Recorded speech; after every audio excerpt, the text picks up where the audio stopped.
Hi, I'm Dr. Hope, Clinic Director of Hope Health and Wellness. If you've been diagnosed with a disc herniation in your neck, you've probably been told you need to do traction.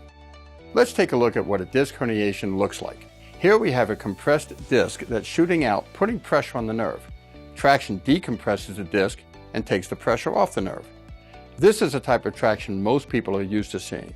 And while this works, there are limitations. Research tells us that traction with movement is the best form of treatment for a herniated disc.